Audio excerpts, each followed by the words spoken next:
زموږ رای د فیسبوک په دنیا کې ګرځو والله که شهرت هېڅ یوه ذره معنا لري ټیک د صحیح د پر هر څوک چې ورغلی خلک به تا پېژني چې دا پلانی دی نو پېژندنګه څه پیدا کوي ته چې ما وپېژنې چې دا پلانی مولوي صاحب دی دا پلانی مسجد دا پلانی ځای دا بیان دا دی کوي نو ما ته څه پیدا کوي دا ستا خبره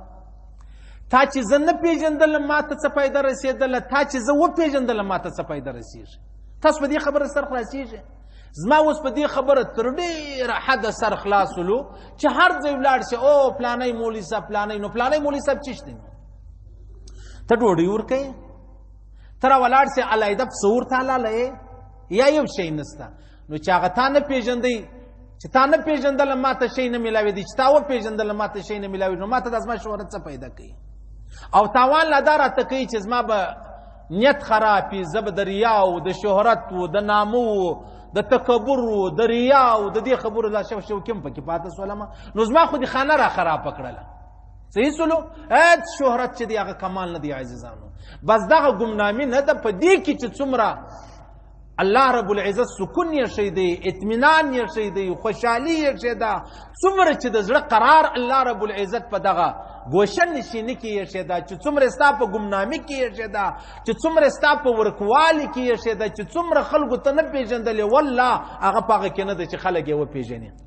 د الله رسول فرمایي هغه سړی ډېر نیکبخته سړی دی چې خلک ګوتې نه ورته نه چې پلانی سړی دا دی هغه سړی ډېر زبردسته عظیم سړی دی چې یاره خلکو لر راسي چې یاره ته زما سپارش ومنه خلک یې سپارش نه مني هغه سړی ډېر بختور سړی دی چې ورک شي خلک یې پوښتنه نه کوي دا پلانی چیرې دی صحیح سلو صحابه کرام ټول داسې ولو دا اداکاران راواخلئ عزیزانو څونه نامتو خلک دي دا زموږ ته هر چنی راواخلئ د اسکول هر بچی راواخلئ هغه د انډیا ټول اداکاران پېژني زموږ د پاکستان پر ډېره حده پورې د اداکاران پېژني د اخبار کې ګورو په بیانو کې ګورو په نورو میسیجانو کې ګورو د اداکاران په څومره یعنی خواري باندې مري دا هر اداکار ته یې وګورئ یو دوه او درې ناحسابه چې د کینسر بیماري ور باندې لګېدلې په هسپتال کې پروت یې دومره سړی نه یي چې یاره ورسې د ده علاج چې دی هغه ور وکړي اشه دا یې ته ګرد عمر د خلکو دپاره د شهرت ځای ته رسېدلی ټول دنیا ته پېژندلی لیکن تا ته یوه دانه د غنمو نه رسېږي تا ته یوه ستن ستا د مرګ نه رسېږي ته دې په بچاو شې نو دا شهرت ته څه کوې په جهان په دا کې دی چې یاره زه مشهوره سمه خاص کر دغه د سوشل میډیا چې کومې لارې دي هر سړی کوشش دا کوي چې یاره زه مشهوره سم د جهان درواغ چې دی هغه پیلاوي د جهان درواغ پکې جوړوي د جهان درواغ و پراډ و دوکه و چمن و دا یو موټرسایکلان والا راواخلي چې ورور دي سیلپیانې جوړوي پرې ول لاس موټرسایکل چلوي یا د هغه رقم پر هغه ون ویلنګ چې دی بولي مطلب پر یوه ویل باندې موټرسایکل چلوي یا رکشې والا راواخله د جهان بېوقوفه دی په هغه پسې ولاړم سي بیا پسې مړم سي بیا زنه ورتړلې بیا یې تصویر راسي درته وګوره هغه سړی دغه ولو تا ته څه پیدا در ورسوله پوه شواست دا در شهرت ته پورې درته وایم شهرت هېڅ کمال نه دی که شهرت کمال وای بیا به د جناب نبی کریم صلی الله علیه وسلم 1,40,000 صحابه کرام دی باید چې هر صحابي مو ورته داسې پېژندلی لکه ابوبکر صدیق رضی الله تعالی عنه انبیا راواخله 1,40,000 انبیا دي په هغه کې تقریبا څو انبیا چې دی هغه مشهوره دي ما ورته یې نمونه اورېدلي دي په قرآن کې ذکر راغلی دی پیغمبر علیه السلام ذکر کړی دی اچھا نور انبیا چې دی هغه چیرې دي نو چې هغه مشهوره نه و نو نعوذ بالله هغه ناکامه سلو صحیح سلو هېڅ یو شی نه دی په شهرت پسې مزغلي قرار خپل قطار کوئ خپل روزګار کوئ خپل د ماښام دپاره یو روپۍ پیدا کوئ یوه ګوله پیدا کوئ حلاله پیدا کوئ بس دا در ګرد جهان ډېر لوی شهرت دی چې د الله په دربار کې ته مشهوره سي د انسانانو په دربار کې شهرت څه فایده لري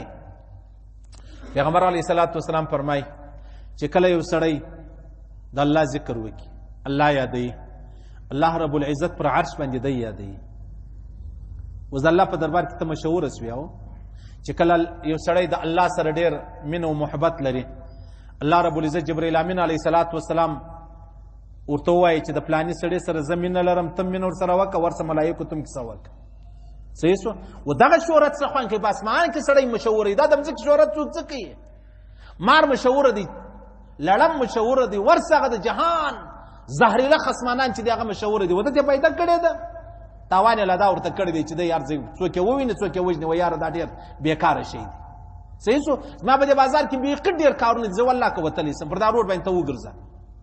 خلک به وایي چې یاره دا اوس ملا دی، تا بیانونه په ګلیانو کې ګرځه پلانې کنی پخوا کرارې وه، کله به بولان له رزغلېدو، کله به